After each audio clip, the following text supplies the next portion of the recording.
Good morning, Brazil. May you all be welcome to the third day of 7th Brazil Conference for the first time here in Brazil in Rio de Janeiro. And we have been together since Sunday. We had our opening at the cable car station, and Monday we had interesting panels, and we keep on today with a full day. We start now at 11 a.m. and we go up to around 10 p.m. And I hope you join us. The motto of the conference this year is Dialogue to Transform. So please engage other people, share it so we can have ever more other people sharing, discussing relevant themes, things which are relevant to Brazil. I'll give you a spoiler of the agenda, today's agenda with interesting names. We'll discuss the themes. The first panel we'll have is that of the Minister of Mines and Energy, Bento Albuquerque. The next panel will count on Bimberg Simão, who is founder of XP, Érica Malugino, who is State Congresswoman, Isabela Teixeira, who is former Minister of the Environment, and Marina Silva, environmentalist and politician. And then we close the day with a panel with the presence of Gustavo Montezano, President of the BNDES, the Development Bank. It is an interesting agenda with the relevant themes to be discussed in Brazil at this moment. As for that, we start now at 11, and we'll have a panel on energy matrix.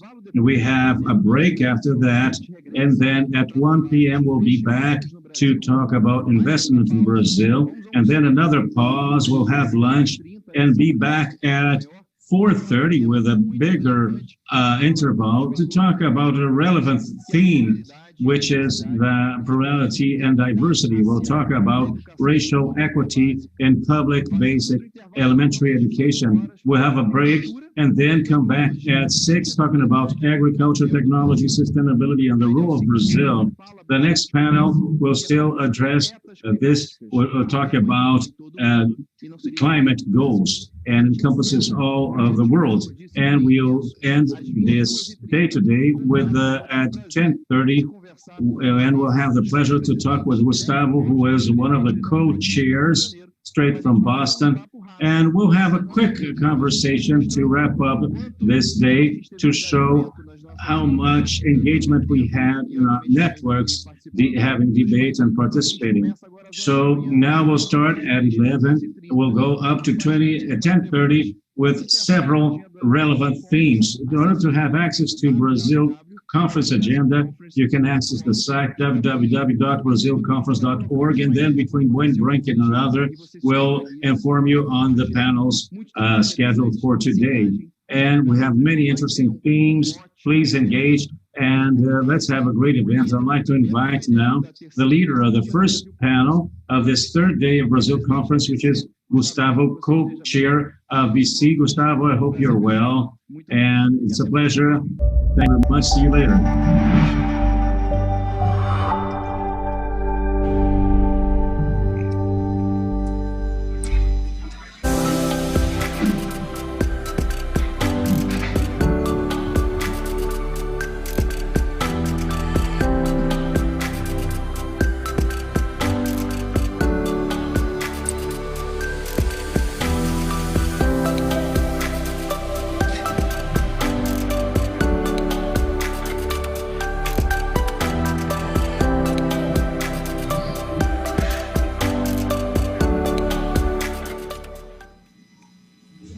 Bom dia a todos. Meu nome é Good Gustavo. morning. My name is Gustavo Agostinho. I'm a Harvard student and co-chair of Brazil Conference. And considering the climate emergency and the need for decarbonization, the energy matrix transition is an important theme to discuss. Our panelists are Luiz Henrique Guimarães, CEO of Cosan, Maurício Barr, CEO of Engie Brazil, Fábio Sanfelice, CEO of Votorantim Energia, and Bento Albuquerque, Minister of Mines and Energy of Brazil.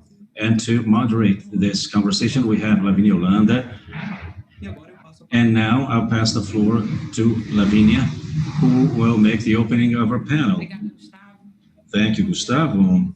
Good morning to you all. Be welcome to this panel on Tuesday. April 13, a panel on energy matrix where we discuss the Brazilian perspective in the global energy transition through the perspective of three relevant companies, and also the Brazilian government through the Ministry of Mines and Energy. I'd like to thank the organizers of Brazil Conference for the invite to moderate this panel, and my colleagues as well. And now, quick housekeeping before we start. Our panel will last 60 minutes. We'll start with a brief presentation of up 10 minutes by Mr. Bento telling us about the future of the energy matrix. Then we'll have a roundtable with the participation of all the panelists, where I will share a few questions on the points raised by the minister during his presentation. And then at the end, we'll have a very short period for comments of each panelist of only 1 minute for their final remarks. Well, boys, it will be a challenge to address such a relevant theme with such time constraints. I count on your support, and I promise to help you, telling you when exceeding our time. And we'll start our panel with the minister. Minister, the floor is yours. Good morning. Thank you very much. Thank you, organizers of Brazil Conference.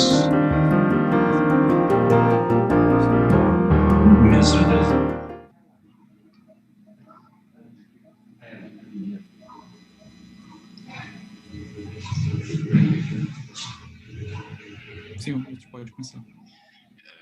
Minister, you may start. Dear organizers of Brazil Conference, to whom I thank you for the initiative and the invite to take part in this panel. Dear friends, Luiz Henrique, Maurício, Ricardo, Dr. Lavínia, our moderator, Gustavo, who leads this panel, friends, those of you, everyone who follows us. I accepted the invitation to take part in this roundtable for quite a simple reason. I consider it essential that we promote the debate and the exchange of ideas on this, which is, without any exaggeration, one of the central themes to be addressed by this and by the next generations in the energy transition on a global scale for carbon neutralization. As we know, the world is going through a process somehow accelerated of energy transition, and this process will have ever more an impact of every kind to individually and to the world as a whole. This is not obviously the first time the world goes through an energy transition. The energy transitions that took place before throughout the history of humankind had their impact on modes of life, models of production, of technological development, the organization of society itself, and the geopolitical settings of each time. Many point out the discovery of fire as the biggest, first and biggest energy transition. The other ones are known. The control of animal force, the value of horsepower was in the origin of the great empires of antiquity of old times. And the great navigations as well, which were in the origin of the process of globalization. The steam motor and the combustion motor led to the first and second industrial revolution, or even then the mastering of atom and with all its consequences, both for the development of science, of medicine, and of the energy sector itself, as well as in terms of distribution of world power. The energy transition we're going through now towards a low carbon economy will not be different and will have impact on the mode of life, development of economy and geopolitical settings. the energy transition will be ever more one of the central aspects of the formation of the national development strategies and in the profile of international insertion of each country. It is already affecting and will affect ever more standards of trade and investment, development and integration of infrastructure, cooperation in research and development, and the world of labor itself. It is already clear that each country or region will see itself in this process in a particular manner, considering its natural and human resources, the profile of their energy matrix, the level of development, and the financial resources available, and so on and so forth. What is the view Brazil has of these changes?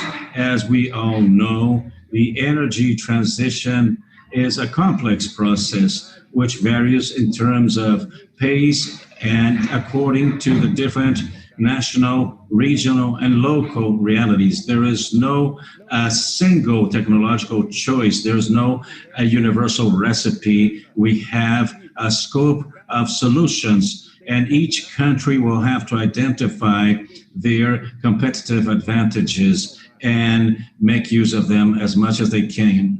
At the same time, they contribute to the efforts in the sense of having a low carbon future. That is why that considering the Brazilian experience in long-term energy planning, we have tried to avoid rigid strategies that which end up limiting the potential diversity of technological solutions and energy sources. The success of this global energy transition will depend very much on the utilization of all the technologies and sources so we can face the need to reduce in an encompassing manner the CO2 emissions. The Brazilian approach makes use of a wide range of clean energies, bioenergy, hydroelectricity, solar and wind energy, nuclear energy, besides the other low carbon sources like natural gases, and the disruptive technologies such as hydrogen, and we are making progress in Brazil in that sense. And also the hybrid solutions, the energy efficiency, the digitalization and flexibilization, and ways to capture carbon among other dimensions, or even then the critical minerals for energy transition. And we have a huge potential in that sense. Brazil is well positioned in the process of world energy transition and has in front of it multiple possibilities of international cooperation and business partnerships. Obviously, the characteristics of our matrix, of our energy planning, of our collection of policies, and of course, of our industrial capacity and in research and development, this allows us to occupy a privileged position as a result of the combined use of hydroelectricity, bioenergy, wind, and solar, besides nuclear. The clean and renewable energies are responsible for 47% of the total energy supply in Brazil, whereas the world average is of 19%. In what refers to our electrical power matrix, the renewable energy represents 83% level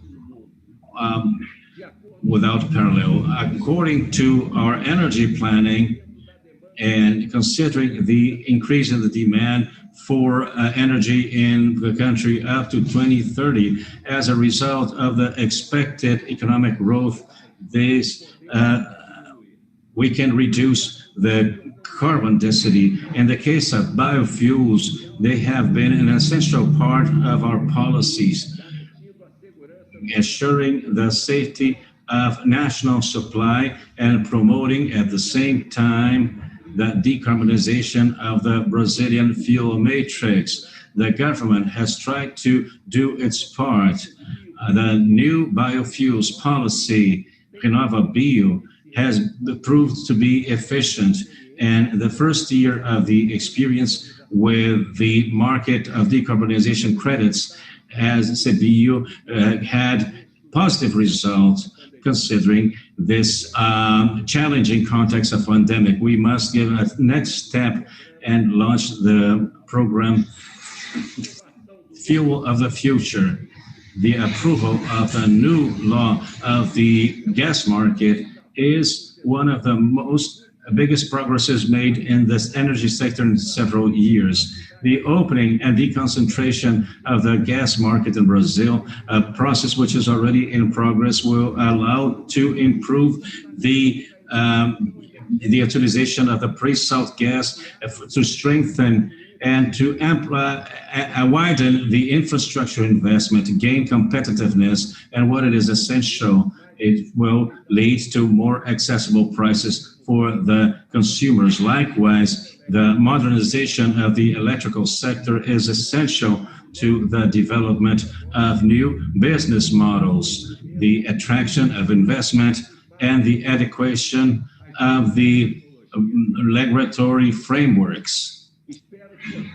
I hope we can deepen this and other matters today. We have this in this table, the presence of industrial and business leaders of the three of the main private groups, all of them directly linked to the process of energy transition, be it global or Brazilian. In strategic sectors like energy, which involve long-time planning, and it requires research and development, construction and modernization of infrastructure, and mobilization of investment, dialogue and public-private partnership are essential. And debates like this in such a prestigious academic context and with participation of society are also necessary. I thank you very much for the opportunity. Thank you very much. Muito obrigada, ministro, pela excelente apresentação. Thank you, Minister, for this great presentation. I think it shows us a broad and complete scenario of Brazil. And before I start with the Q&A, I'd like each of our panelists, Luis, Mauricio, I'd like to know the first comments. I'll start with Luis, and we'll what called my attention to the speech of the minister, the difference of this speed of transition between different regions in the country, and this each country will have its own process due to their technology, their available natural resources, and available financial resources, and the fact that we must not have a rigid strategy. We should have a flexible strategy. Luis, I'll ask you first reaction to the speech of the minister. Good morning to all of you. It's a pleasure to be here with you. He has been very consistent since he came into floor. I'm not surprised to what he has said. It would be very bad in such an important sector to have a planning and a requirement of performance for the investments at long term could be taken ahead. The second part of my reaction, and I think it's very important, you all know that I've spoken a lot about this, is the unique opportunity of Brazil to be the virgin power. We have all the ingredients to be at the head of this. We are a desire of developed countries. Our energy matrix and our natural resources since the fossil with pre-salt gas and biomass, biofuels, and sun and wind energy. We have been blessed with everything and all the regional differences that we have in order to provide the humidity that we will have a very good solution for Brazil. We have to take advantage of the strength of each region and have the correct options and choices. My other reaction to the words of the minister is a commitment. I think that's a word, but I think the Brazilian state has to be conscious of having an economy with conditions for 2050, 2060. That's a discussion that is going on, and I think we have to together work, the society, civil society and private companies, in order to shorten everything. This is very good for us, and I think this should be taught at schools in all the country. Every Brazilian should understand about this ECD. There's a great currency we will have in the future to sell carbon credits because we have the greatest amount of biomass reserve in our forests in Brazil and a better energetic distribution. We cannot lose this opportunity of state the rules, and the new bio is an example. I think it's a very comprehensive opportunity of trade. We are expanding to other sectors and other participants also in this market. I will give you an opportunity to speak, but I will interrupt you now. I am sorry. I asked only for the first impressions of Fabio. Fabio, your first impressions on the words of the minister. First of all, I would like to thank you for the invitation to participate in this conference with people that I like very much, Minister Mauricio Ruiz. And I believe what the minister mentioned represents exactly what we have at the moment in the sector of energy in Brazil in the last 2 years. And it's a good moment that the energetic sector is going through now. We've never been through such a good moment from the electric sector and other sources. We had the approval of gas. It was a fantastic advance for the industry. It's a great advance. And taking advantage of what Luis mentioned, this green power has to be explored. We have traits that no other country in the world has. We can solve problems that many great countries are suffering, and Brazil truly doesn't have the problems that other powers have in order to advance in the agenda reduction of gas emissions. We also have the grid. The transmission line is most connected in the whole world, especially in the south of the country, with wind and sun resources. And I'm very happy of what the minister said, the advances of the Ministry of Mines and Energy and other departments of the government that are taking ahead the agenda. And the great momentum now is the electrical sector that the minister was mentioning very well, and the Ministry of Energy performed very good work. And now it's in the Congress. It's the next step in order for us to have a more modern sector with more opportunity, as the minister said very well, that will generate new products and new opportunities for energy industry in Brazil. Thank you, Fabio. Mauricio, your first comments. Good morning. Good morning, my colleagues of the panel and everybody that is watching us. I think this subject is a fascinating subject to mobilize resources in the whole world in the next decades. We cannot be left aside of this. Everything happens considering all the factors: reduction of technology prices, insertion of wind and sun, a new hydroelectric, awareness of the society regarding all the effects of sustainability, the ESG agenda of the companies. These are so important, converging to a positive agenda and very interesting. I believe that this energy thing has to do with the awareness of each of us, and the best way to do this is through the dialogue. And the dialogue, as the minister has highlighted, a dialogue that is so important. It allows us to be able to influence, but also be influenced. We have to be open to receive information and change our opinion, to understand new concepts, to have a good exchange of ideas. So I believe that the dialogue, as the minister has mentioned, is what allows the transformation and the evolution for better standards of life on the planet. We have gone through this dialogue in a very strict way, including in times of crisis, and all the agents of the sector did the best to obtain solutions and to go through the situation that we went through in 2020 and we continue going through in 2021. But it's always not losing the opportunities that this crisis will generate opportunities to grow to all of us. So our vision here in ENGIE is always to transform the relation of people with energy for a more sustainable world. So I believe that being in Brazil, discussing the energy, we can say that we are living in a Disneyland of renewable energies. We have all the attributes of the world to reach a good role in this sector. Thank you, Mauricio. To dialogue, to transform. That is the motto of Brazil conference now. So this dialogue and this possibility of dialogue is so important.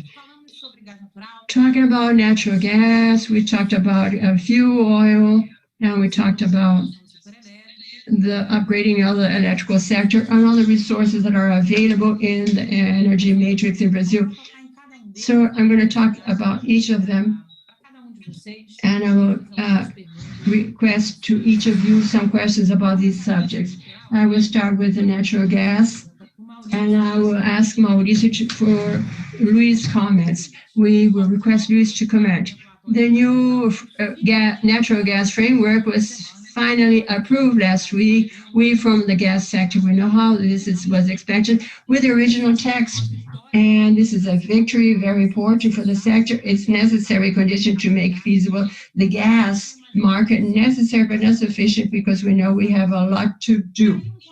And now in the context of natural gas, that is considered as a transition fuel oil and a number of challenges. I want to understand from you, Mauricio, and also from you, Luis, what do you understand would be the next steps and which is the urgency that we have for this? And in a way, the public sector held its role, the private sector also helped to approve the framework, but what is the next step of the private sector? And the second point related to this, we have infrastructure requirement to make feasible this gas. Infrastructure is a sector of long term that needs a good funding. How will we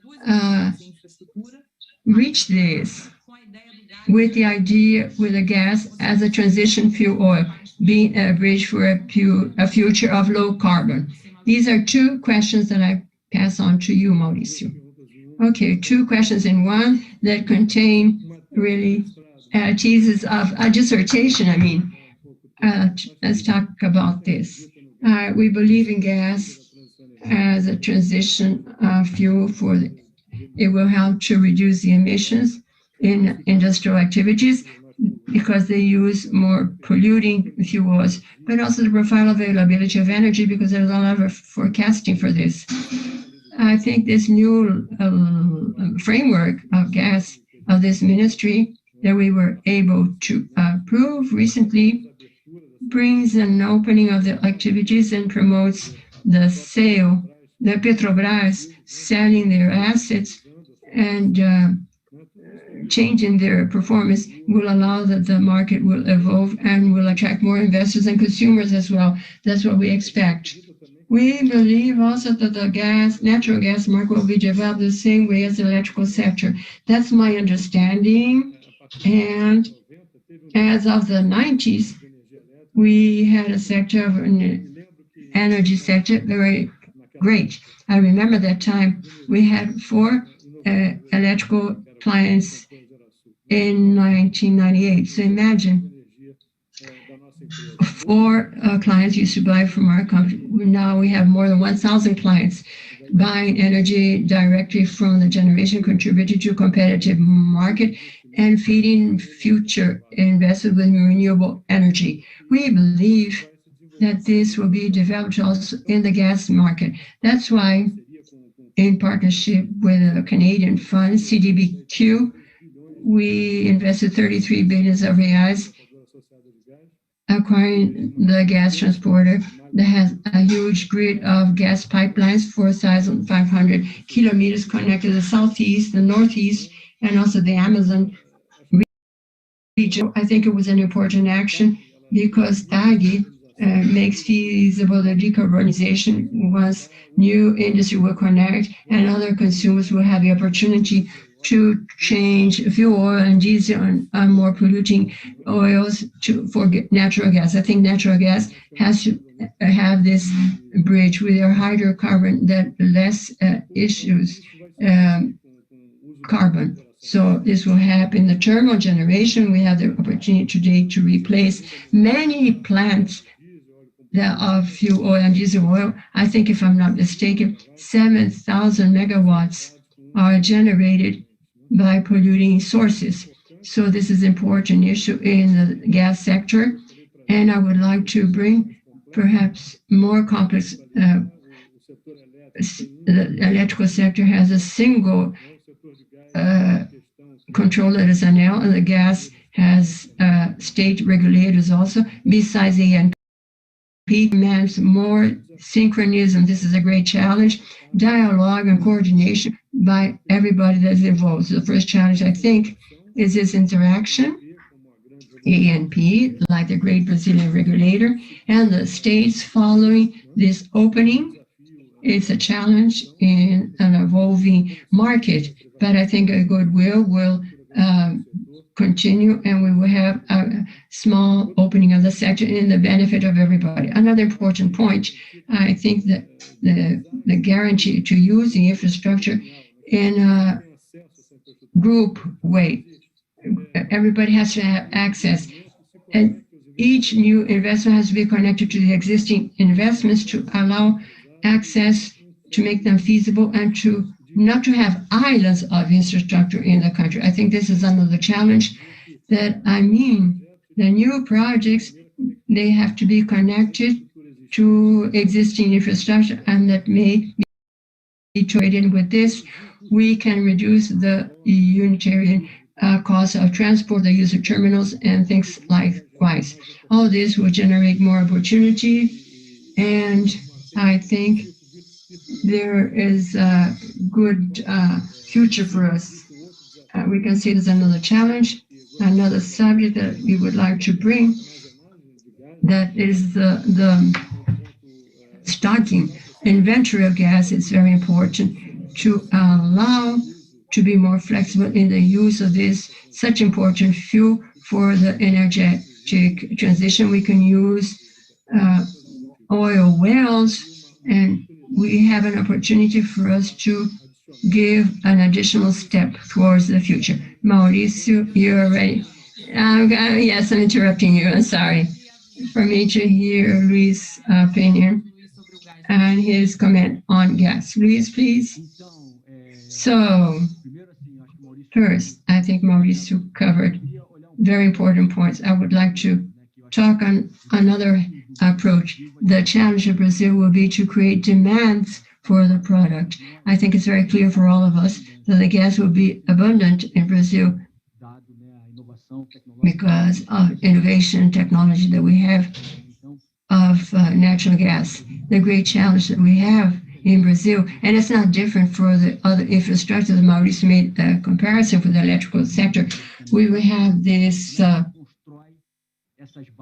opportunity. Now, how do we build this base in order to use the resources that we have? I believe the challenge is huge, and to create capillarity and to create new markets. Mauricio mentioned about the replacement of diesel by natural gas, that I think is a great opportunity. We have a transportation matrix that is dependent of the railway, but I think the challenge, this synchronization of offer and demand. I don't have any doubt. We have gas in Bolivia. Argentina has gas. The pre-salt will have gas. GNL is there supplying the Atlantic. And I think the challenge is to quickly, as of the approval of this law that has brought a lot of benefits and opportunities, some things have to be improved, of course. That's very natural. But the investments that will be done for, in fact, demand, to generate demand. We have to bear in mind that differently from other energies, gas is a replacement fuel. It's always competing with some other energy that is already installed. No one gets up in the morning and think, I need natural gas. Differently from electricity. When you get to a new client, they use biomass, electricity, or diesel, or GLP, or whatever. You have to be competitive always to replace something with a benefit for the environment, or safety, or cost. So this is a great challenge. You have to create the demand as of investment and of sale and marketing. Is the single market that is regulated is a competitive market where, in fact, many sectors, like transportation and so on, have a monopoly. But in fact, they're competing all the time to be more competitive. The capacity of it won't be a solution to transform they're available to be a penetration of natural gas here in Brazil now has to expand in order to reach near the ambition. I think that the ambition that Congress have mentioned when they approved this new act. Thank you, Luis. I think you mentioned a very important thing, the specificity of gas, that is always competing with other energies, and the problem that we usually call the egg or the chicken. We have to create this demand for natural gas. Thank you, Mauricio. Thank you, Luis. And we migrate now to upgrade of the electrical sector. And I'm going to direct to Fabio, request comments from Mauricio, and taking advantage what you and the minister talked about, the updating of the energy sector that is still being taken for approval. He proposed better improvements. Among them, I will mention the separation of the energy and the increase of the limits of the free market. And the trend is to have more and more market, a free market greater compared to the regulated market that is able to centralize the system. In the future, we'll have more digitalization, consumers more active in the market with decision power and demanding more and more services. So this possibility of digitalization and tries for energy solutions and is an essential part of this transition. However, now in Brazil, we have advanced a lot. We are already looking for this modernization, this updating, including this regulating framework. My question has to do with this vision of future that you have for the Brazilian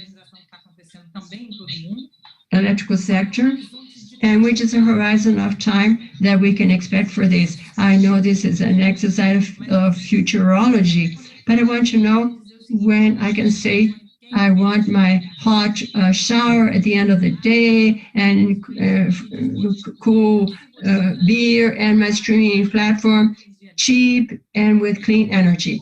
And also how to consider need investment, and this trends to impact the rates of the consumers, and it's a subject that is very sensitive. Another part of the question is to understand how you are preparing yourselves.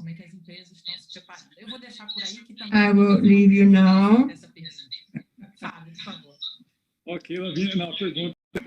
Okay, your question is very important and long.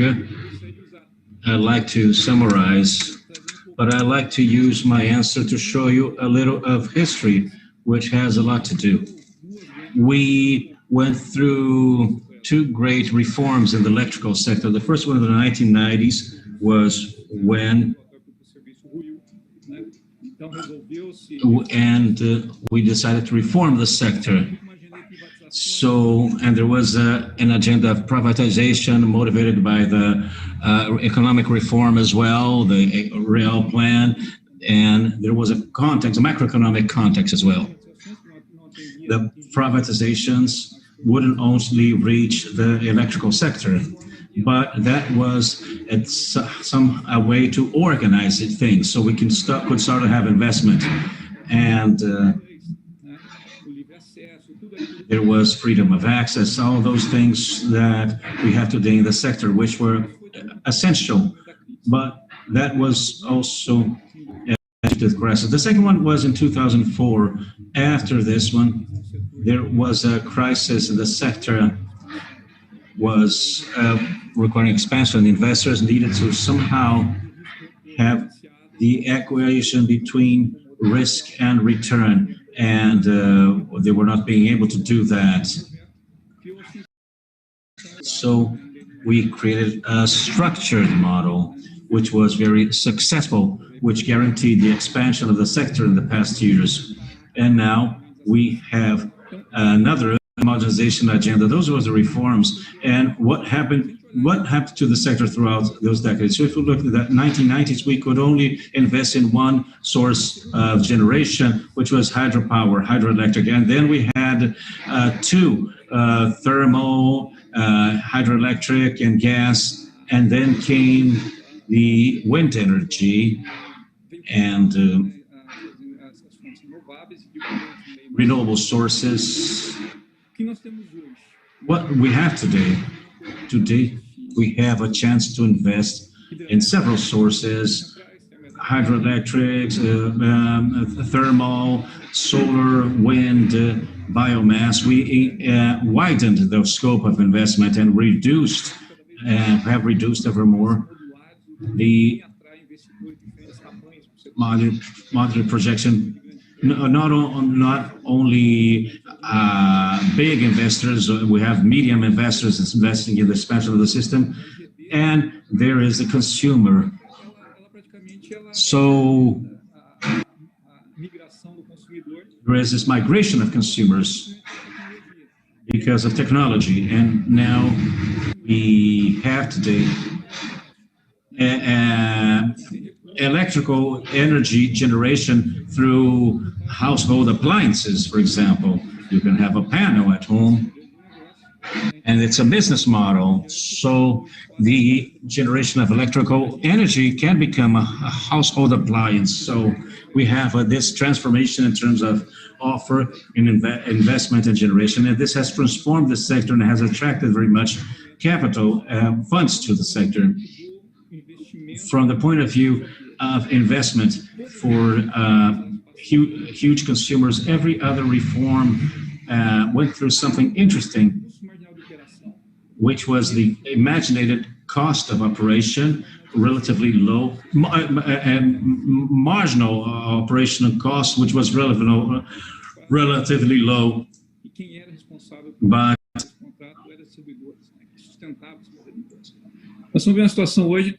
we are in a different situation now. Today, the marginal operation cost is high, and the marginal expansion cost is decreasing. So we have several factors contributing for the consumers to be able to respond to a part of the demand. Now, utilities want to have long-term contracts, and we come to the conclusion that the expansion on the side of demand of the regulated market today competes somehow with the demand for the free market. So we have there transformation, and now the consumer finds in the free market support for new expansion projects to be able to be put into practice. I ask you to conclude because I'd like to hear Mauricio, but also I'd like the minister to make a comment on that. So to conclude, to summarize, we are going through modernization with a favorable basis. The agents want the modernization. We have today capital, the funds to invest in the sector. We have opportunity, and what we need, however, the complexity of the sector increased quite much. My concern is that this modernization might take a little long and will not be able to have the legal framework to cope with this complexity. And I expect that in 1, 2, or 2 years, we might be able to see this problem solved, because I think there are opportunities in Brazil, great opportunities, which depend very much on the modernization of the electrical sector. Thank you, Fabio. Mauricio, brief comment, please. Fabio mentioned something interesting.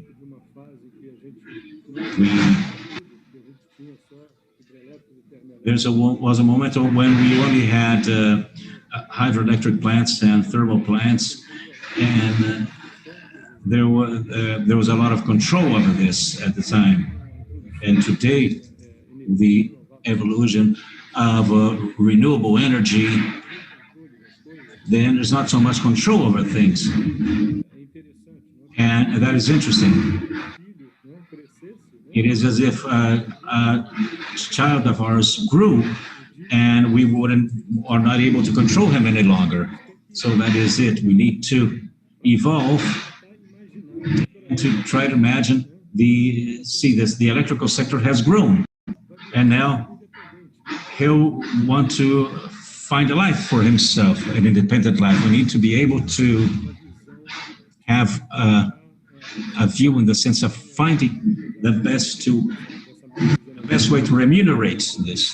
Each of these energies brings along interesting attributes. The wind, sun, water, they're supplementary. What we don't want is a full dominion of one or another. So my view is somehow different. I think perhaps in 2 years, we'll be able, in 2 years, we'll perhaps have other matters, and we will need to keep on evolving. So it is a sector that is evolving. So, and we can't control this the way we could in the past. Thank you, Mauricio. Minister, your comments, please, on the electrical sector, which is central in this energy transition. Thank you, Lavinia. I will try to give a contribution, the sense of controlling the anxiety there is regarding the future, looking at the past 2 years. Those of you who have been in the sector for quite longer than me, so who are, in a way, you have been my professors throughout these 2 years, almost 3 months. Well, you notice that how much progress we made in the past 2 years regarding modernization of the electrical sector. Last year, we had a big challenge, which was because of the pandemic, and the electrical sector. And how was the reaction? It was positive. We managed to move forward and even incorporating a few of the measures foreseen and for the modernization of the electrical sector in the last decree, bill of law of the Congress. We solved the problem of the hydrological risk, but all that was a fruit of a dialogue we had that we built in the past 2 years. So how could we approve a law at the federal Senate, the modernization of the electrical sector? We had it approved by unanimity, and now it is in the lower house of Congress with the same priority, and there is the same feeling that it is necessary for us to be able to have an expansion of the electrical sector, which is so necessary for the growth and development of the country, that in a safe and manner that can attract the investors we need. The same happened regarding natural gas. For how long did we have this issue of natural gas? I don't know, 10 years. It was not being discussed in Congress, and we managed as well to make it move forward. And now we had it discussed. So the detail, this was built with all the states, national states, some of them participating more than others. and even taking into account the regional characteristics of each region of our country. So I see with optimism the future, and I also think that all this has to do with the capacity to foresee forecasts that we want. That is why our energy plans, which is updated every year, the energy plan, and the national 30-year energy plan, which was somehow paralyzed. We managed to update it until 2050, and it will be updated every 5 years as well. And this will make things more foreseeable and will allow investments to take place in a safe manner and with a lot of attractiveness. Thank you very much, Mr. And thank you very much for tranquilizing us. We know how much your work, you have worked in the ministry, and particularly in the electrical sector, so we thank you for that. And now I will move on to biofuels. Luis, and I'd like comments as well from the minister on biofuels. And what a point I would like to raise about biofuels is that, well, we are one of the big producers in the world of biofuels. This is a success story in Brazil. It is a strength of our energy matrix. But I like to focus on the sectors of hard decarbonization. So let's talk about aviation, maritime, and transportation, and we can expand as well. You can think about the role of biofuels. And in maritime transportation, for example, a few of those oils, fuels, they can be used now without any modification of the engine. Those are fuels that can make this transition until we have technology like hydrogen or ammonia in maritime transport.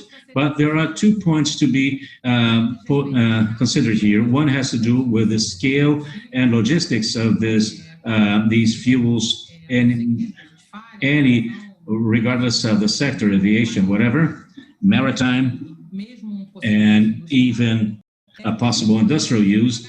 And the second one relates to the guarantee of sustainability of these fuels and all their life cycle, including also guaranteeing that the production of these fuels and the scale we need will not have a direct or indirect impact on the use of land. So my question is, what is this role? We already know that biofuels play in the country, but what will be the future role to be played by biofuels in the big ship industry as well as in the light fleet? Well, regarding land, we need to have clear that there's no such risk in Brazil. Brazil has one of the best forest laws in the world.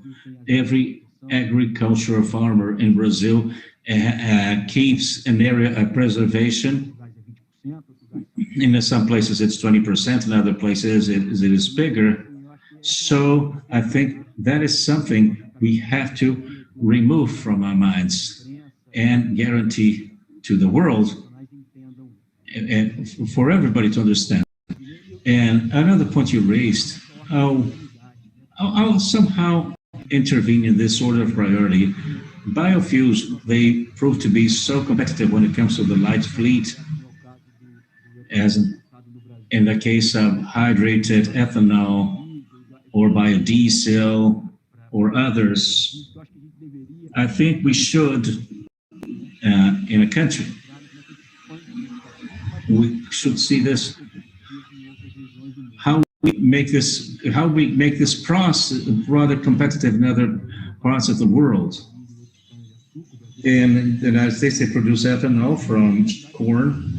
When we have an opportunity to accelerate the internationalization of this, I think we have developments that will allow to use the biomass available in countries like India, Thailand, China for production of local ethanol, and that so sometimes oil is more available, and ethanol, unfortunately, doesn't have so many sources in terms of large-scale offers. So we could foster, encourage other countries to develop this. India has an important mandate, and there's a growth in California. I think ethanol plays a fundamental role in terms of the internationalization. We should, for the use of biomass. So I would focus very much on, as a country, in our capacity, technological capacity, to replicate our model in other countries. Our hybrid cars,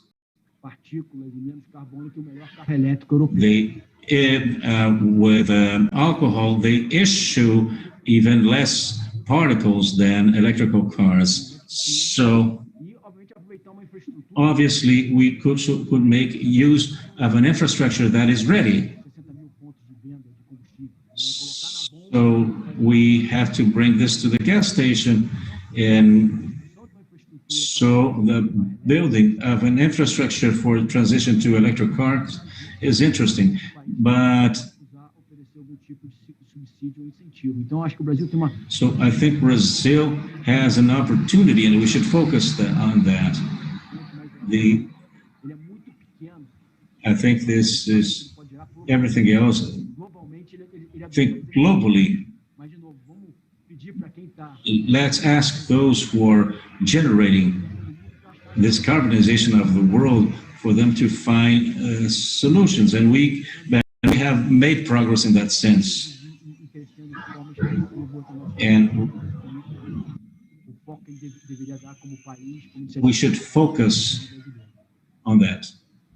Thank you very much, Luis. Minister, would like to hear your comments on biofuels, on the Brazilian biofuel initiatives.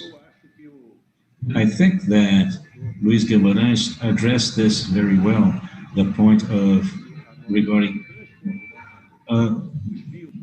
transforming biofuels as an international commodity, and it is in that sense that we are working. We cannot think only about the United States and Brazil, who are the biggest biofuel producers in the world. In the sector of transport, for example, around 25% of what we use today in Brazil is biofuel. In 10 years, it will be perhaps 30% or something above that. But that must be exported.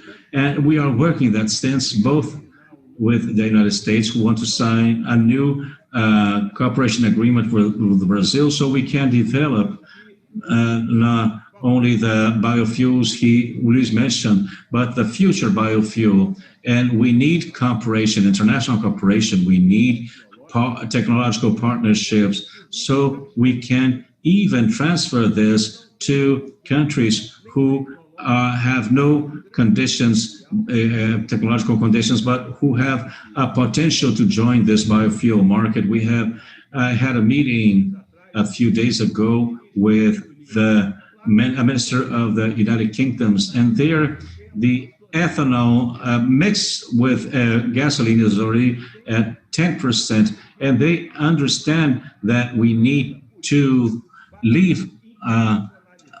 I would try to internationalize policy for other countries to have access, especially countries in Africa with which we have worked to make this possible. So we are implementing a program which is Biofuel of the Future. This month, it will be a resolution of the International Board of Energy Policy for our investors in Brazil, our entrepreneurs, to have be able to make forecasts.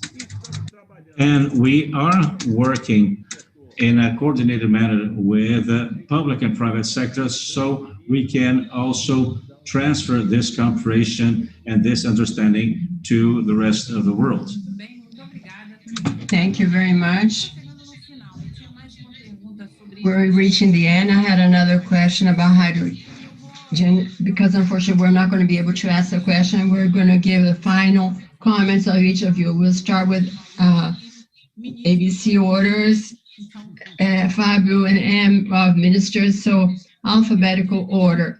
Please, I would like to excuse myself to Fabio Mauricio for my interruption, but it's a concern of time.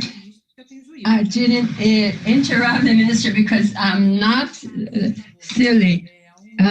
Fabio, please, 1 minute for your final comments. Afterwards, Luiz Mauricio, and then Minister Bento. Okay, my final comments. I use the hydrogen because it's a fuel that has been discussed in the whole world, and this Brazil, our country, has all the capabilities and natural resources. We have everything to be power to export hydrogen for the world. This will allow electrical energy to be on trade, to be offered, that we can export energy that is one of the great resources of our country, and it's a great tradition of countries to produce clean energy with very low emission of greenhouse effect gases. So we truly need to organize our country. We have to help the country to truly have the leadership and a position of very important in the market. Is fundamental for our growth in the country. Obrigada, Fábio. Thank you, Fabio. Luis, we have 3 messages, Lavínia. The first one is fantastic to be in this sector with so many young people that are in MIT and Harvard. We want you in our sector. Come here. Forget the think tanks. We have very nice things to do in the energy market. So please contact me, Mauricio, the Minister Fabio, Lavínia. We will show you enormous opportunities to all of you. The second message, Brazil is a country with the greatest opportunity in this. We are the green power, as we mentioned. And the third issue, don't forget, in the ethanol, we have a lot of H in the molecule. The future of hydrogen passes through ethanol, and we have competitive advantages. As I would say, we have competitive energy, electrical one, and we have a competitive gas. So the process of transformation of ethanol, that is an energy that can be deployed in vehicles, we have already the structure for this. It can be an enormous advantage, once again, for Brazil. So Brazil can be very strong in hydrogen besides others. It's been a great pleasure to be here. Lavínia, thank you very much for being brilliant, always interrupting in the right moment. Thank you. Mauricio, please.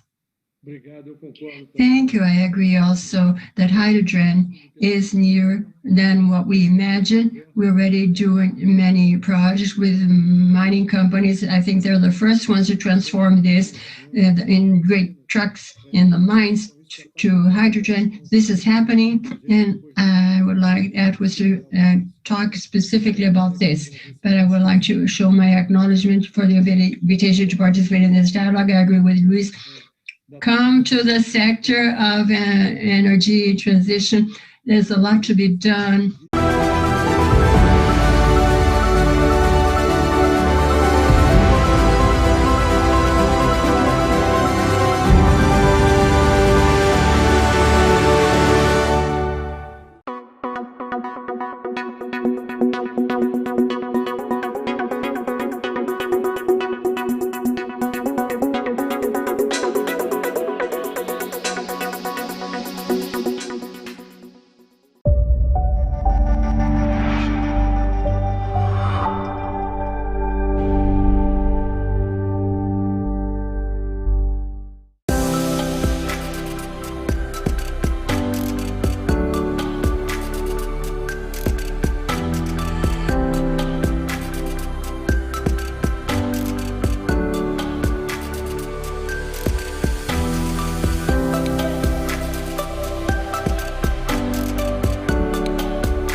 Boa tarde. Tudo bem? Espero que vocês estejam bem. Botando a carinha. Eu sou aquele que faz os cortes e os movimentos de vocês durante a transmissão. Pedro está aqui também com a gente na sala. Eu queria só passar uma batida de dinâmica do que a gente tem, para que vocês não se percam e fiquem na amarração de entradas e deixas e saídas, tá? A gente está voltando de um intervalo comercial. A previsão de que a gente saia desse comercial é às 13 horas de fato, são 12h42. Quando eu acabo esse loop de comercial, eu desço a vinheta do KV do evento e eu entro direto com o Pedro em tela. Então o Pedro abre, faz as boas-vindas, se apresenta, diz o que aconteceu ali, por que ele juntou esse elenco todo para fazer essa forma, e aí Pedro chama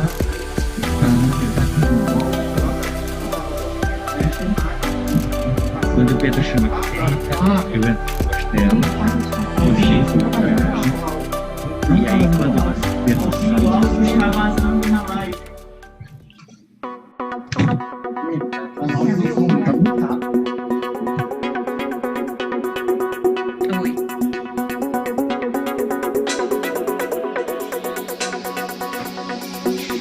O que eu tinha entendido aqui era que quando eu apresentar e passar para a Caterine, tem uma espera de 15 segundos antes da Caterine poder falar, tá certo? Exatamente.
Boa tarde, pessoal. Meu nome é Pedro Hegler.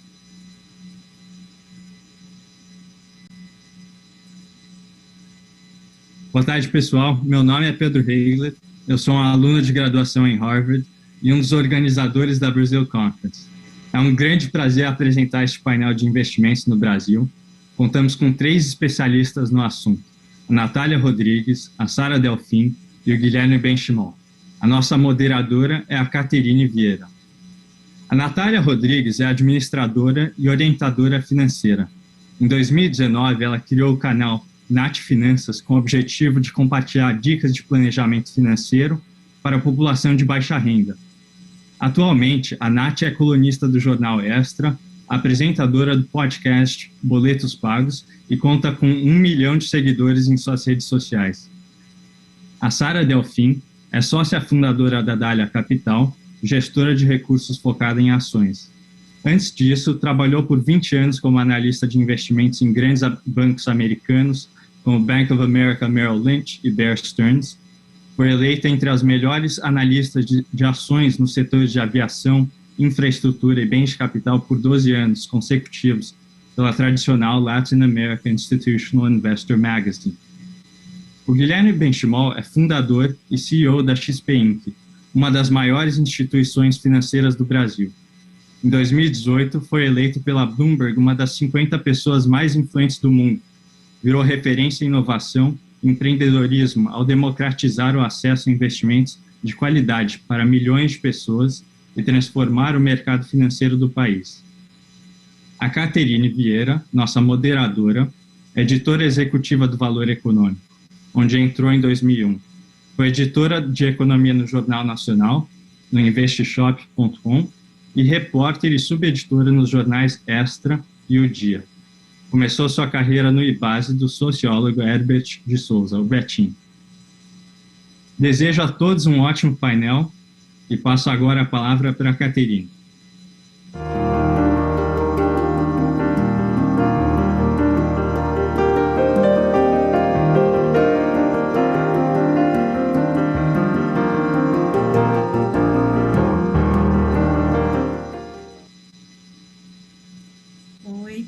Obrigada, Pedro. Obrigada, boa tarde. Nath, Sara e Guilherme. Obrigada, Brazil Conference, pelo convite e vocês por estarem aqui comigo. Vai discutir esse tema, que é investimentos, um tema que é, assim, um xodózinho para mim. Eu há 20 anos, pelo menos, acompanho esse assunto, que eu comecei a cobrir lá no Invest Shop, onde eu conheci o Guilherme. Muito tempo, há 20 anos, e continuo acompanhando aí o desenvolvimento desse mercado, que eu acho que ano passado deu, assim, um salto, né? Eu queria começar falando com vocês sobre isso. Ano passado a gente viu aí, assim, ao mesmo tempo, essa pandemia, essa loucura, a Bolsa tendo tanto solavanco lá, né, um ano atrás, exatamente em março do ano passado, mas, ao mesmo tempo, muita pessoa física entrando, muita gente correndo para risco, o juro no Brasil caindo aí na mínima histórica.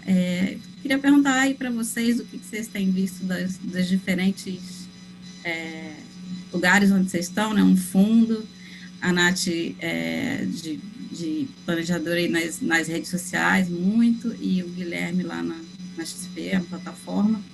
Como é que vocês têm visto? Realmente vocês acham que a gente entrou aí num novo paradigma desse mercado de investimentos, tá? As pessoas estão realmente, tem muito mais gente investindo, né? A Bolsa chegou a 3 milhões de pessoas físicas. Está mais democrático mesmo, as pessoas estão com mais educação financeira, querendo entender mais de investir. Queria começar aí pela Nath. É um prazer estar aqui, é uma honra poder conversar com todos vocês. Então, eu vejo que a democratização, não só sobre investimento, mas sobre educação financeira, melhorou muito. Há uns anos atrás, não conversávamos sobre onde investir com R$10, com R$30. Era mais sobre como investir com 1.000, com 5.000, investimentos, mas não era democratizado para um público baixa renda, de falar de uma forma simples, didática. Se você for ler alguns livros há uns anos atrás, você ficava, o que é isso? Por que está falando sobre isso? Hoje em dia, tanto várias corretoras como a XP, tanto a Sara, estão aqui também democratizando essa informação, esse conhecimento faz muita diferença. Não é só mostrar onde investir, e sim ensinar, trazer educação financeira. Então, eu vejo sim que o investimento, não só investimento, mas como educação financeira, está sendo democratizado de uma forma gratuita, nas redes sociais e principalmente com a internet. Legal. Sara, como é que foi nos fundos? Muitos novos. Então, Caterine, o que você falou, eu acho que foi a mudança, né? O que mudou de fato a vida do brasileiro como investidor é o juro muito baixo. A gente sempre teve uma cultura no Brasil de juros altos, então você de fato não precisava fazer muito estudo ou muita magia para rentabilizar sua poupança. Você botava lá num fundo de CDI, que dava 15% ao ano, 1% ao mês. Para que você vai, né, inventar modas? Why did you have to do anything if you are earning a lot without any risk? When you go to Brazil with an interest rate that goes from 15 to 2, Brazilians come to a point where you have to reinvent yourself as investors, find other alternatives to find a good result. Not only the nominal interest rate fell, but when you discount the inflation of last year and this year, we have nowadays in Brazil a real interest rate that is negative. You put your money in the CDI, you end the year losing money in real. And so this made Brazilians, and this was exactly a combined process together with educational finance, education platforms and other platforms like XP and others that brought democracy to the access of information. You have contests in the morning, in the afternoon, and at night that help investors, which is this macro scenario, what people think about the dollar, the interest rate, the stock exchange. So you're able to filter the information, and in fact, you can understand what is happening and where it's better to invest for your profile of investment. And I think it's something that has to be respected. The stock exchange is not for all the kind of investors, and also the fixed rate is not for all the kind of investors. You have to have an empathy, a knowledge of the product that you're choosing. But what brought Brazilians to the stock exchange was exactly the situation of zero interest rate, very low interest rate. So then afterwards, I will leave for Guilherme to speak about, we can go into details why the stock exchange went so well in 2020. That was a dramatic year in the whole world. But I will pass the floor to Guilherme then afterwards. Thank you, Sara. Thank you for the invitation. I think Sara spoke everything. Brazil never had the culture of investment in these last 26 years. When Real started, the interest rate was 2.5%. Even to invest in Brazil was always very easy. We had no one had to really learn how to invest. A lot of people do it abroad. Abroad, if you want to learn to earn money investing, you have to risk yourself, diversify, and you have 13% with liquidity zero. So people wouldn't invest. So we say that Brazil is a country of monopolies and oligopolies. So it's very easy to talk about financial education when you have this wind in favor of you to teach people to invest at 13%. Your voice will be very low at interest at 2 or 4 or 5%. Then things will change a lot. The challenge of Brazil is not a short-term interest rate, but it's a long-term interest rate. I would say, I believe very much that change Brazil is to create economical stability in order to have new entrepreneurs and that money start to circulate in the direction of other activities that are not exactly the profitability. If the government of Brazil doesn't do their homework and don't manage correctly the public accounts, we will have interest rates increasing again. So it's no use to have low interest rate, short-term high, long-term high rates. We have to wait for it to decrease. But I think the conditions are very good. I'm optimistic with Brazil, and there are 3 million of people that invest in the stock exchange. Only 3 million when we compare with the United States. Only 50% of the people invest in shares in Brazil. In Brazil, only 1.5% of the population of the space is very huge, but it's fundamental for us to have macro basic conditions for this to happen. I'd like to comment on what you said.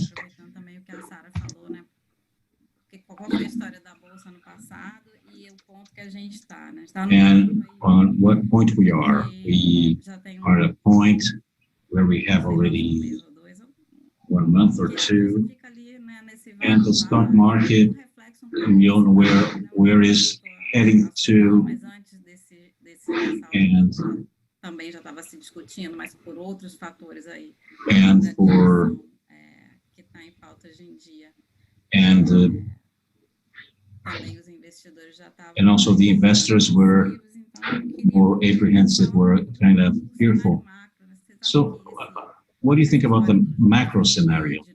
The interest rates rising again, even if it is, that'll come back to the 2 digits. Will that cause any problem? Well, what effect will this have on the investor? What are the challenges you see in this macro scenario? Perhaps Sarah. Well, explaining a bit what happened in 2020. Well, I think it was the worst crisis in recent history, no doubt about it. Not only a Brazilian crisis, but a world crisis, everybody on the same boat. And we had, in a coordinated manner, every central bank in the world putting money into the economy, something like 10-12% of the world GDP became net money, and a situation of is either zero interest or negative interest. So when you have such amount of money, this money looks for profitability, growth, and the interest rates were not offering that. So in fact, it was a migration of money going to risk assets, real assets like the stock market, currency, metals, and in stock market, and the United States in technology. If anyone asks me in 2020 who will come out first of this crisis, I think my majority would say that it would be the United States. So you have to put part of your money in those assets, those economies, and technology did well. Everybody started living in an isolated manner, and virtual online became attractive. So money looks for growth, looks for real assets in such a scenario. But looking at, and it is even curious, Catherine, when we think about the scenario in the sense that the GDP shrank and people lost their jobs, for many companies, those were record profits in 2020. Companies, I wouldn't dare to say they would and finish in the year this way. Why? Actually, what is in the stock market is not a reflection of the real economy. Sorry. It is the biggest and best companies in Brazil which are in the stock market. So those companies that survived past crisis but came out also strengthened. Why is that? Because they have a best team of executives, they have a best financial statement, have access to lower price debt. So they take advantage of the weakness of the smaller competitors. It is sad. It is not something to be celebrated, but it is the truth. We have seen in the markets several IPOs and companies capturing money with a lot of consolidation, with many M&As, because the companies that are strong, they buy when others are weak and the competitors are weak. So it is not necessarily crisis means loss of profit, loss of gain. We need to be obviously selective in the sectors and companies, but many companies and many sectors, they performed well throughout 2020. Looking at 2021, this matter of the rise of the interest rates, our head is more positive than negative. We double the level of CDI. If the CDI goes to 5, we're even then talking about real interest close to 0, and in certain periods even negative. And there will be periods with a spike of inflation. So I think this won't change much the allocation of the way Brazilians allocate their assets. This remains the same. The real interest quite close to 0. And you keep on having companies growing, maturing, and bringing new technologies. So we have seen these IPOs. Those are more opportunities for investing in the stock market. The companies which are mature are consolidating. They're buying competitors. They're growing. They are taking cheap debt, low price debt, because the costs dropped quite much. So we still see the stock market in Brazil as a good asset. Obviously, it has to be selective. And even when we think about dividends, there are several companies which pay dividends of 7-8%, which is 3 times the CDI. So dividends are not taxed. They're free of tax, at least for the moment. So there are several things we still consider attractive in the stock market, and obviously we are in Brazil, and we cannot forget this Guilherme, who's a businessman. He knows well that he deserves a trophy because it is difficult to be an entrepreneur in Brazil. There's a lot of noise, political noise, and noise regarding vaccination, regarding the tax authority, but there are noises, and we're doing what is right. And at this moment, we need to save lives. We need to help Brazilians. And as for the fiscal part, I think it will be adjusted with time. This is not different from anywhere else in the world. Everybody had this initiative of helping the country, the population, and we couldn't be left behind. And as the country starts to work again and things come back to the tracks, and then this fiscal part will be adjusted. I think the key word for 2021 is time. We have to have time for things to adjust. Supplementing.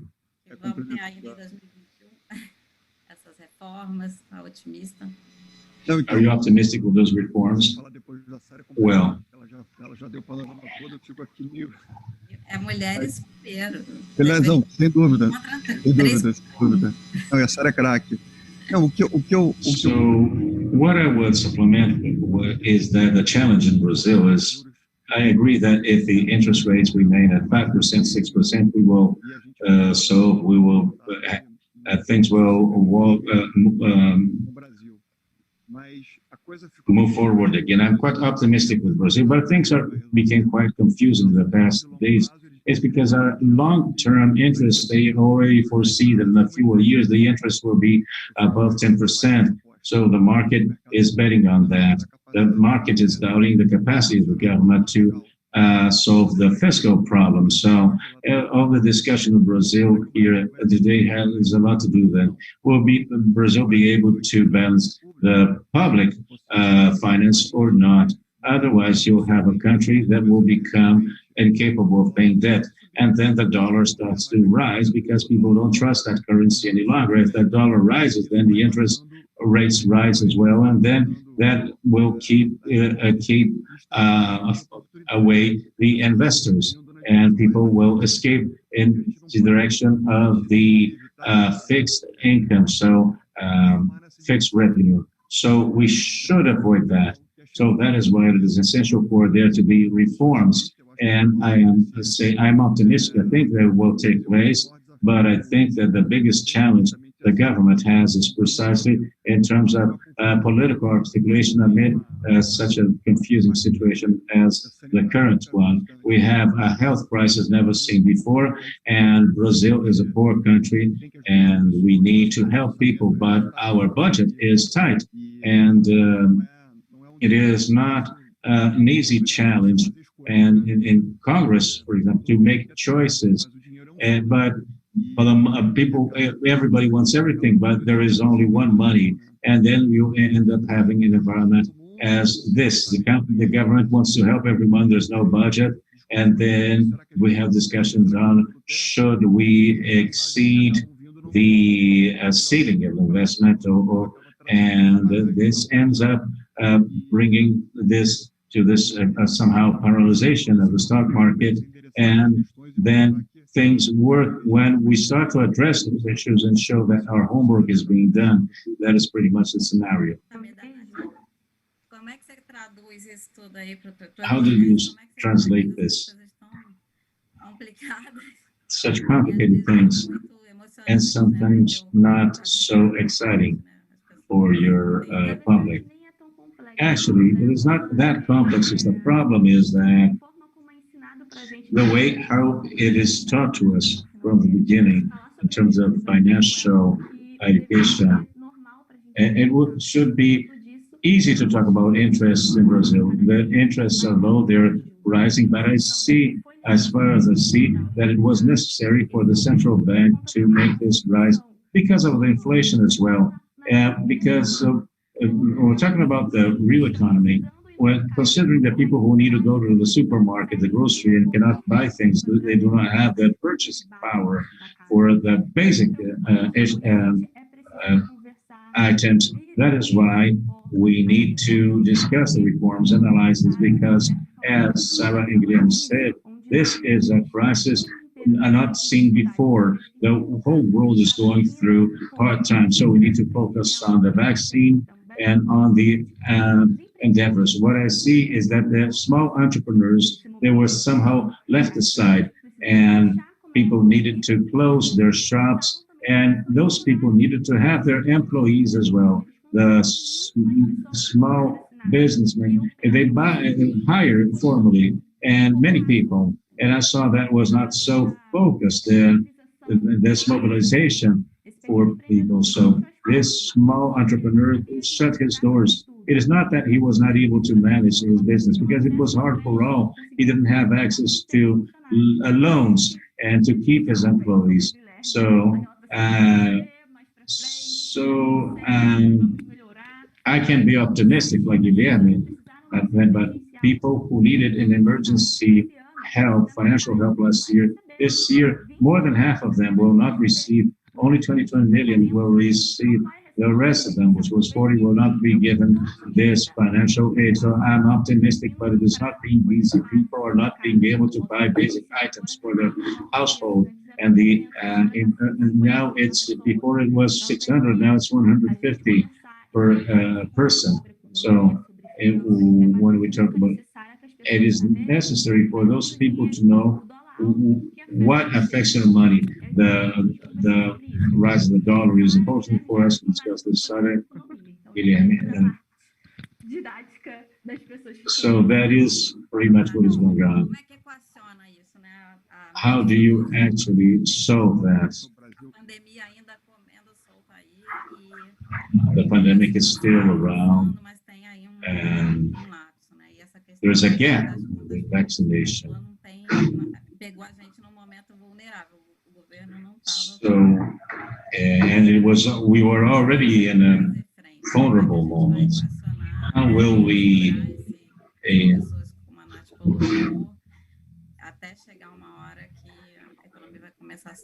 with this until the economy starts to come back to its tracks? Essential thing is for Brazil to vaccinate as much as possible and be able to protect the people who are not vaccinated yet, and this will reduce contagion, and allow people to come back to work, or allow life to come back to normal. This is what it has to be done in the short term, and vaccination in Brazil is gaining scale. Numbers have shown that in Brazil we might have, in April, we might have 30 million people vaccinated, which is an expressive number, like 1 million people a day. So that is the short-term focus, and that coming along with reforms makes the economy recover and provides trust to investors in the sense that the country will remain serious. And that is why there are many people mention creating jobs and creating income. Those who generate jobs and income are the entrepreneurs, and they will not invest if there's not economic feasibility. So to create a more democratic country, to offer access to people, it relates to economic stability, and economic stability in this moment it relates to renouncing certain things in the short term. So to encourage entrepreneurship, it requires time. So the liberal agenda, I believe, it moves in that direction. I think what will save Brazil is not this or that government, this or that administration. It is ourselves, the entrepreneurs, who will be bold, who will dare, who will innovate. But that does not take place if there's not any minimum stability. So that is the secret. The formula is to vaccinate people, to deal with this as soon as possible, approve the reforms, and this will naturally provide the growth we hope so much. I agree. I think vaccination is something primordial. Obviously, you reduce the level of uncertainty, you start to have a better visibility, and that is when the economy starts to recover its positive growth cycle. And I am an economist, that is my background. I'll say that economists are not easy people to deal with because it is the long curve where the interests are high, because there is actually this concern about the fiscal health of Brazil and the expectation of inflation. What generates inflation is largely the expectation of inflation. But thinking about that, let's take a look at 2020. So there was a catastrophe, a world catastrophe, shock in terms of offer. Several production chains were paralyzed. There were products missing in several sectors. You have dollar going from 4.50 to 6 last year, and you have the biggest deluge in the history of China, which affected the production of grain and especially of rice. And this had an effect over our basic items. So even then, we ended the year with an inflation quite close to the central bank targets. None of these three events will repeat. And in 2021, we have the world being vaccinated and decrease of uncertainty. This dollar is still high, 550, 570. And the deluge in China will not take place again. Of course, there's still an effect of what happened in 2020. We'll have inflation spikes, but when we think about normalized inflation, given that these three events will not repeat themselves any longer, and given that you have 13, 14 million people unemployed in Brazil, and that we will have a slow and gradual recovery. What does that mean? It means that this unemployment will fall slowly. It will not be, we will not have a spike of employment. And you have the matter of the product. So basically, the difference between what we want to consume and the capacity of production we have available. And this is still quite how there is much room for us to grow up to reach a bottleneck, because then you will manage an inflation pressure. So we monitor, obviously, but we do not have, are so negative regarding this inflation. We think we are still in a benign environment. And as for the fiscal part, which I think is another concern we have in the market, we have some kind of mud complex, something like this. We think we did nothing, that it will be hard to recover the reforms. What we did a lot from 2018 to this day, from 2019, when the new administration came to power, in spite of 2020 being a recent year, we passed the reform of the Social Security labor reform. We have addressed issues. when we think about the reform of the Social Security, it is 1 trillion of savings a year, the estimates. When we talk about interest rates, the government is as if it was a family. If your debt would cost 15 and the interest rates fell from 15 to 2 or 3, this is almost a Social Security reform a year. So we are on the right path. We have done the right things. Unfortunately, there was this obstacle, which was coronavirus, but we are, one thing that leaves us optimistic, one thing Guilherme mentioned, is that us, Brazilians, entrepreneurs, investors, everybody is more vigilant. Everybody is paying more attention to the political environment. There will always be noise, there will always be fighting, but in the end, we end up doing the right thing. All the social media, the channels like Natalia's, the channels provided by XP, we know what is going on. 5 years ago, if you asked me if the name of Justice of the Supreme Court, perhaps I ignored, but now we know who are the justices, who is the Speaker of the Senate, the Speaker of the lower house of Congress. So there is, and society is really paying attention, wanting politicians to do the right thing, but we tend to do the right thing. Once again, I think the secret is time, and with time, we will address these matters as far as I see. We are now in a complicated moment that people call a fictitious budget. I would like to take advantage to know how people receive this kind of news. How does your public or audience understand that this requirement to speak so much about the fiscal problem of the government, and why are they discussing a budget some people are calling a fictitious, because things are not round numbers, as if we said, well, don't buy so much this, but if you don't buy, you don't eat. So these are things that really you can't leave aside, but you have to, because we're in a very difficult moment because of the budget. I want to know exactly if you understand this as important, if you have this understanding that as Guilherme said, it's important to manage some things for economy to continue going around. The reform of the Social Security, as Sara mentioned, these things are understood. How does your public, your audience, see these issues, Nadia?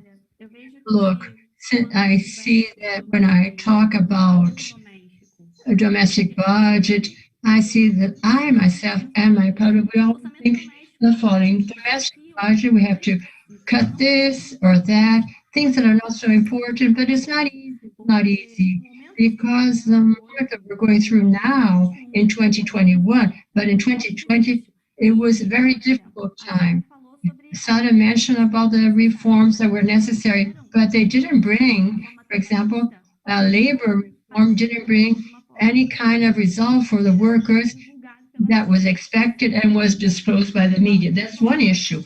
They said the labor reform, as was disclosed in many media, wanted to improve jobs before the pandemic, and this was not so. So it's no use to talk about many reforms have to be done if the ones that were approved are not solving things before the pandemic. The dollar was already very high before the Social Security, before having been approved. It was high because many things that are happening in our country that also make the dollar become high.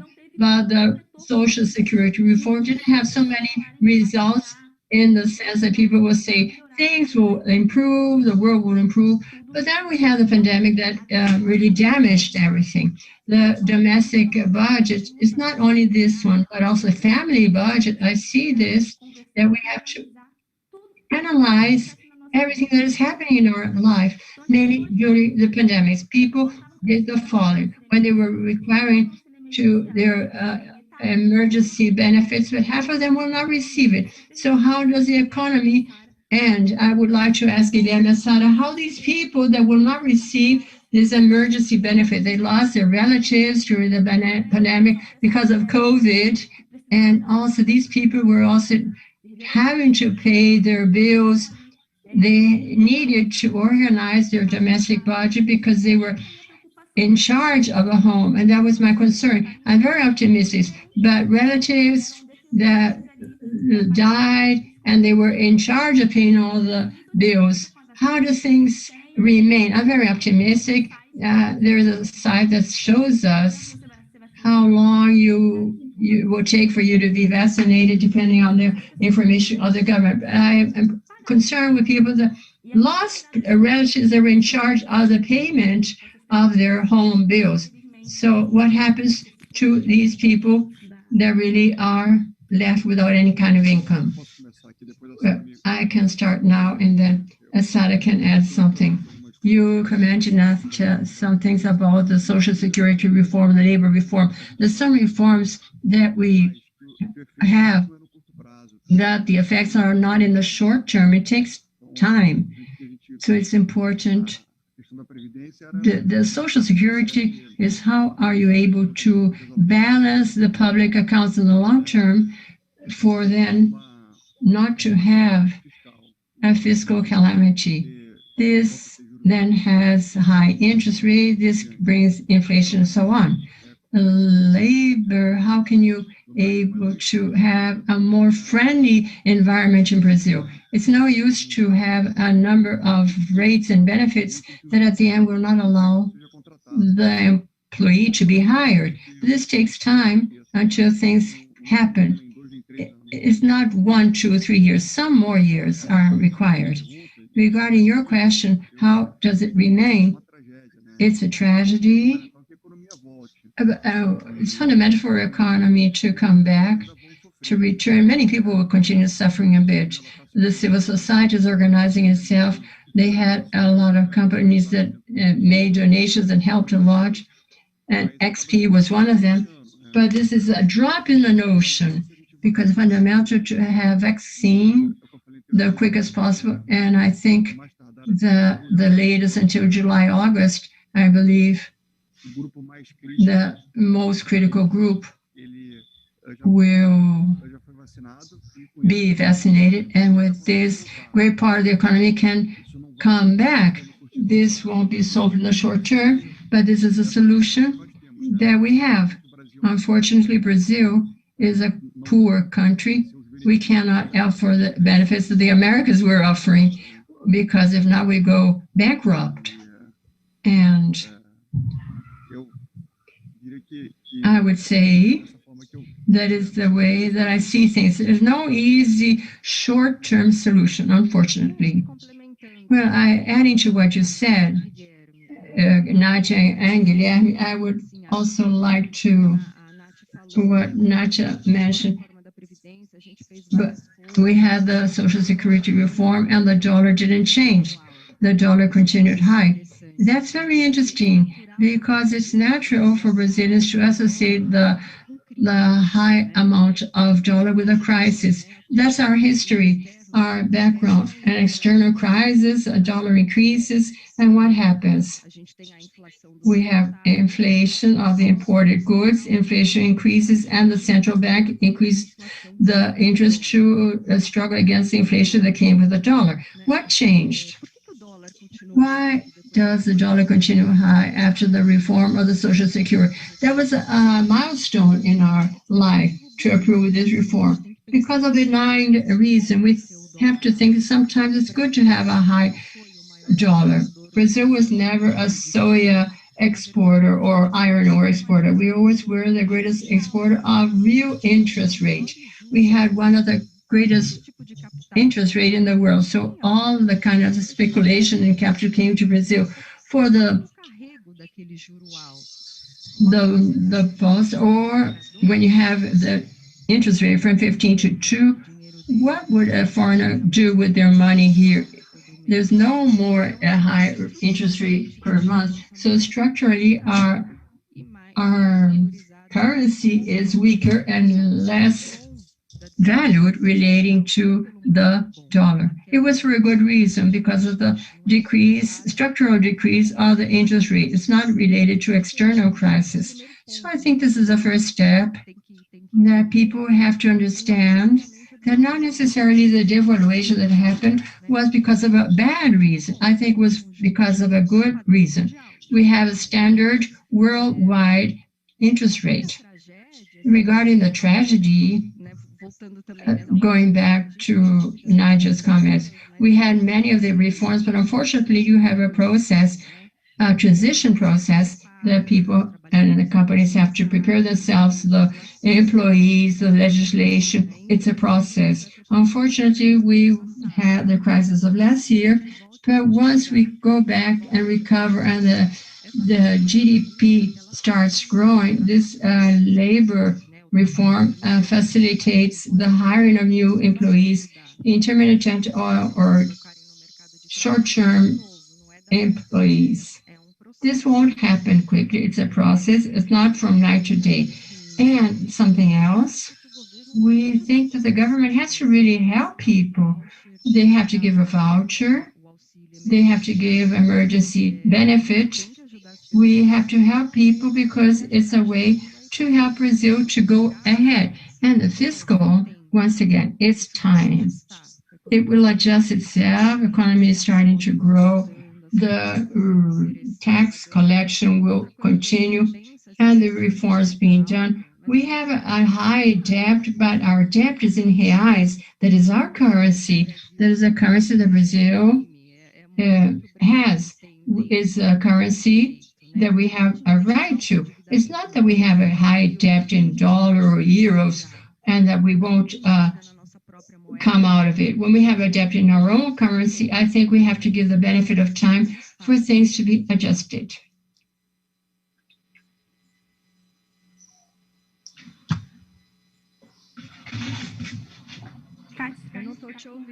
I'm not hearing you.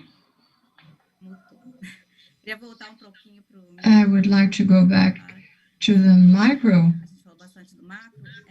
And we were talking about the macro. With this increase of people wanting to invest and wanting to inform themselves, and also with the greater facilities of platforms and networks, we have all kind of social media. A lot of people speaking. I want to talk about the risks also. So, likewise, as we have people with information and financial education, we also have speculation and fake news, and easy way to earn money is easier. What does the investor have to pay attention? What should we bring as to risk? What risk do you see as important to approach now at the moment? Guilherme, do you want to start? You're mute. I would say that when you start to have low interest rate, the profile of people change, and we have new influencers, and they are having they wouldn't bring an adequate content. But I would say that the balance is very positive. We have influencers that are brilliant, not just one of them, and all this helps us to bring quality content to people. This wouldn't be possible 10 or 20 years ago. I would say the main care is for people to have awareness of the risk that they're having. It's always important for them to consult a consultant or someone that can support them. This always helps. And we have serious sites that allow people to be able to deepen and increase their knowledge and read about things. I know the subject money is something that people don't like to talk about and they prefer to delegate. But the best way of learning more is exactly to study more about the Não é tão subject. complicado assim It's quanto not so parece. complicated as it seems. And when you know better things, you have access to contents and influencers. This ends helping you in the process of knowing other opportunities and products, and it ends transforming itself into an environment that is quite fertile. Desculpa, tinha terminado, Guilherme. Não é isso, é isso. So that's it. Mas a Nath que é craque nesse tema. So Nadja is an expert in this. I think she can talk more about it. All the investments have their risk. The direct treasury investment in the stock exchange, the importance is the profile. The profile is very important. As Guilherme said, you have to find a certified person to help you. To delegate when you're working, doing other things, it's easier. However, I see my personal opinion that nothing better than for you to take care of your own money and understand what people are doing with your money. So I see that all the investments have their risk. The issue is to know your profile. What is better for my portfolio? Can it be better for you? Because I have different goals and objectives. I have different thoughts about wanting to create value on my business, on my life. And everybody has to know what is their profile. That's very important. So I don't think that the best investment, the best investment is this one. This person is telling you that this is the best investment. Not necessarily can be for you. And as I've spoken many times in the channel, people that are not certified, that cannot do the investments for you. They're not allowed to. So it's important for you to find someone certified to indicate, to give you counsel, and you know what you're doing with your money and understand about the market. It's no use. If you're seen on the news and talking about the stock exchange, that the stock exchange dropping, you don't know what's happening. So it's your money. Anything that they're talking about the economy, it has to do with your money. That's why it's important. What is your profile? And you have profile of investors, and you have short and middle and long-term investments. So each objective you will fit in your investment. That's why it's different. My portfolio is different from Guilherme, for Sara. So it's important for you to know your own profile. I don't think that it's the best place to allocate your investment. Each one has their own goals and objectives. Well, I think that's it. I think Nath and Guilherme said everything. I think each investor have their own invest profile. Some like more risk, others less risk. You go to XP, you have a shelf, or you have a menu of different kind of funds and products and different risks. And I think the investor has to think about a short-term investment for their urgency, for unforeseen things. I think this is important to have emergency for low risk, like a fixed income. But thinking about the future, my children long term, I would really invest in products that have a level of higher volatility and also higher risk. But I believe in the long term will really give me a good result. But there's no magic formula equal to everybody. Each one have their own profile and their horizon for investment. I think we should add inside of comments. I believe very much that the best way for you to optimize your investment in the long term is exactly to find good listed companies, good business. The history shows this. The best way for you to do this is to invest through good investment funds. So you have to separate the money you're not going to use in short term and to have a mind for about a 5 years term. I think you consider this very in a concrete way, and it will bring good results in the short term. Of course, you have risk, you have volatility, you have crisis in the middle of the way, but study the background of good funds, and it's very attractive for those who above all, don't need money back in short term. Taking change of your tips to invest in long term. But you mentioned you became a partner in an enterprise. Another option that has very little here in Brazil, but you represent this entrepreneurship. People have to have their own business. This is a way of investment, and Brazil advancing more in this. I would like for you to talk about this regarding your experience. Guilherme, Nath, and Sarah also gave her comments, and she became associate to Natalia, that is an enterprise of funds management. I want to hear what you think about your own experiences. Nath, would you like to start? I would like to say that before Guilherme started with 10,000 milhares, and I started with 50 reais. So it shows that I started with 15. He started with 10,000 reais. The difference is important to mention because I started my business with 50 reais, putting it hidden with my videos on YouTube, started to use a cell phone. So what I feel as a pain is a fiscal approach. It's very difficult, very complicated to open your business and try to regulate how to open a micro company and then a small size company. This is not explained to people. And you start saying, because this taxation is very complicated in Brazil. It's not possible. So this was my concern, to understand the taxation in our country, how to regulate, how to pay the taxes, if you're this kind of or the other kind. So it's important entrepreneurs to share, not to keep the formula for them, to share, understand. I talk about May, that's a micro company.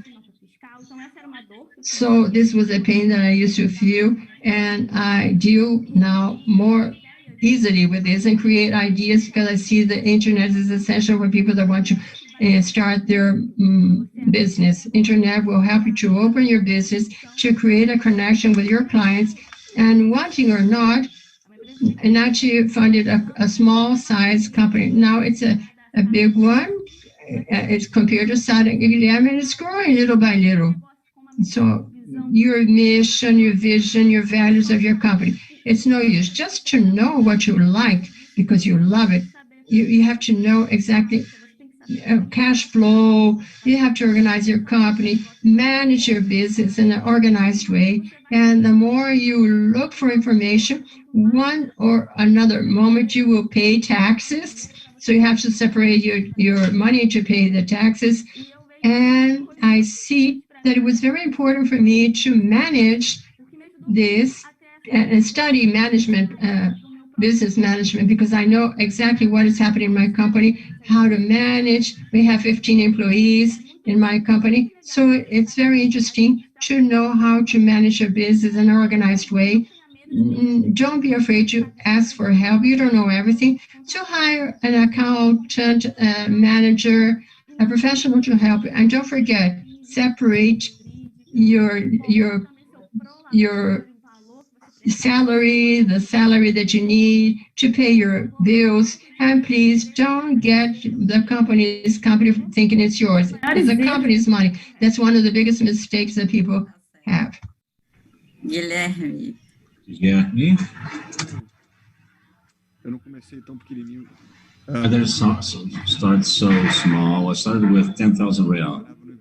I worked in an invest shop with Catherine, actually. My area was fired, so I started. That is why I started the company. I didn't want to feel this pain again of being fired. And in the beginning, I didn't have a clear idea, but I always wanted to dream big, and I learned that dreaming big, it doesn't mean to start big. I started small. I started giving classes, teaching people, and then I started to link the points, the connecting the dots. When you are have determination and you are surrounded by the right people, that is important. So to be an entrepreneur is to learn how to delegate, how to create a team, to have the right people in the right places, and you then fly higher and higher. And it was a company that began 20 years ago and now it's in NASDAQ last year. And it became one of the biggest companies in Brazil. So there's the evidence that Brazil is full of opportunity, and you need to believe in yourself and to put your trust in yourself and not cut corners. It is possible to get there. And if I was an extraterrestrial, I had to invest on planet Earth, I would invest in Brazil. It is easier to invest in a place where everything is missing than elsewhere, and so perhaps countries with less red tape. Yes, they have less red tape, less bureaucracy, but there's far more competition. So you need to invest where you offer something that is new. So in Brazil, everything is a novelty. So I'm certain that there is opportunity, and it's good to know that our story helped inspire other people to create other XP and other segments, and that is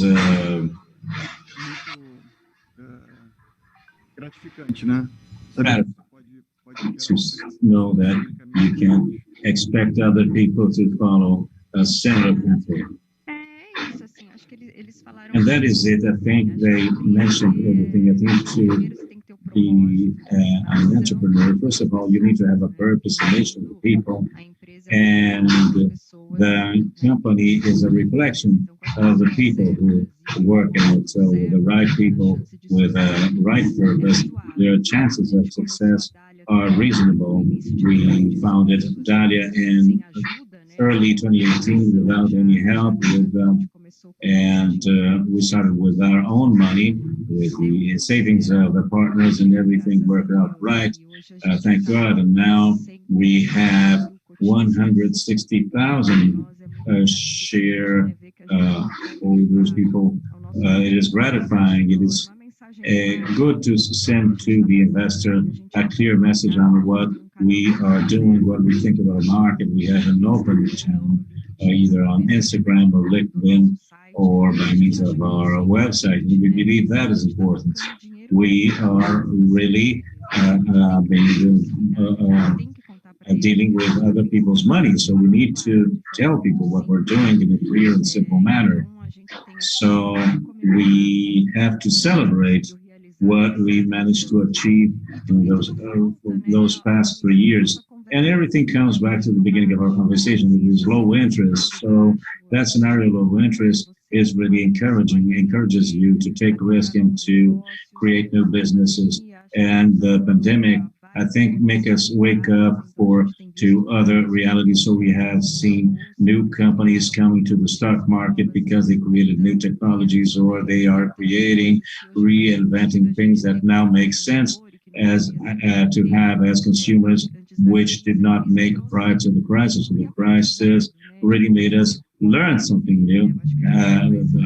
We can live in a lighter and more flexible way with that too so many times, and this encourages creating new businesses, and many of them are coming to the stock market. But one thing that we lacked before in Brazil was this culture of venture capital, of investing in closed companies that are now being founded, and then have net value by selling these companies. And now we see common Brazilians, average Brazilians, discussing this kind of opportunity, because in fact there's a lot of opportunity.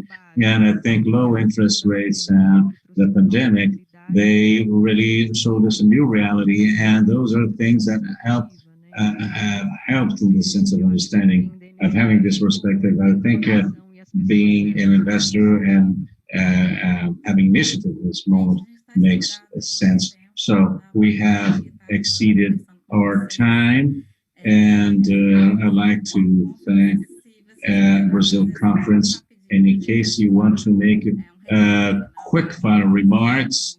You're welcome, but please be quick. Vamos lá, Sara. Sarah? Me?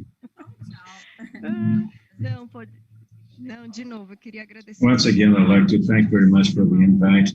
It is an honor to share this stage with Nancy, with Ben Shimon, and also thank you all. And I think my message is that humankind will prevail. We already see the light at the end of the tunnel, and things will work out right. Nath. Gostaria de agradecer. I'd like to thank everybody, the audience as well, Sara Guilherme and Catherine. It was wonderful. And I'd like to say that do not give up. Start now to plan your financial planning. Start investing. It can be within 20, 30 real. I thank you very much. And in any case, I'm on the social networks. Thank you very much. So I'd also like to thank for the participation of my message is also almost a call to all those who are studying abroad, for them to come back to Brazil as soon as they can and help us to create an even better Brazil. There we have plenty of opportunity, and what we are lacking is people with courage, brave people with good ideas, and who are willing to do the right thing in the long term. And that is how we will reach the Brazil we always dreamed of. Thank you very much. Thank you. Obrigada, muito obrigada a vocês. Thank you very much to you all. Boa tarde para todos. And good afternoon to you all.